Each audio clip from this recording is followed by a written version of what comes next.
All right, well, I'm calling this the medal heat right now. K.Igarashi versus Owen Wright. Kanoa holds an Olympic silver medal.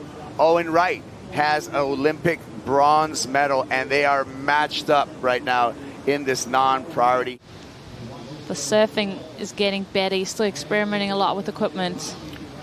K.Igarashi, non-priority. He little trip into the tube at pipeline, and that's going to be Igarashi's second wave and his first meaningful score in his matchup against Owen Wright. Here, the little wave just pulling under the hood at pipe. I think this is going to be the strategy for a lot of these morning heats, is just get those first few waves under your belt and then anticipate something a bit bigger.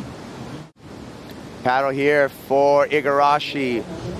Again, pipeline, and is able to bust through that chandelier curtain. And let's get some turns in to add to that score. Kelly Slater just put a nail to Jake Marshall. That's going to be it.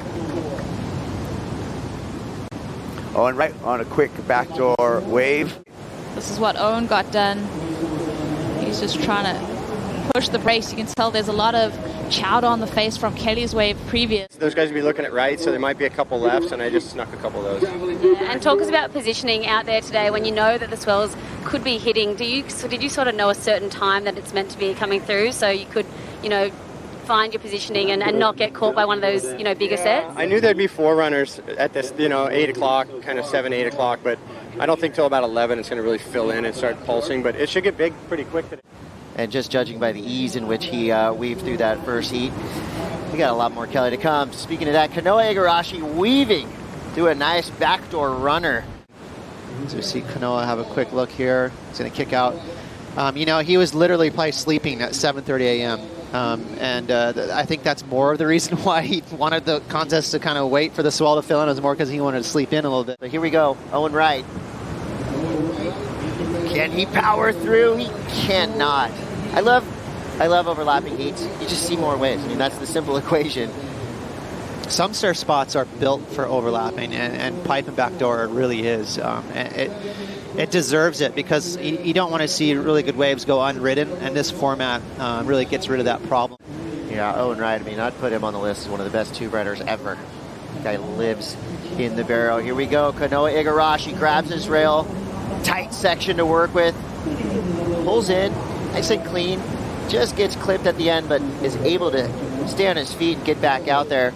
He has never trained so hard for a CT season as he has for this year. And so far, his heats have been really smartly contested. I think he's on that path right now. Yeah, when I think about K.Igarashi and his strengths and just sort of his whole, how he lines up with the rest of the guys on tour, and he's a very smart competitor. 11 seconds to go for Igarashi and Owen Wright. We have 20 minutes left for Nat Young and Leonardo Fioravanti. Two more surfers will come into the fold here, Italo and Miguel Tudela.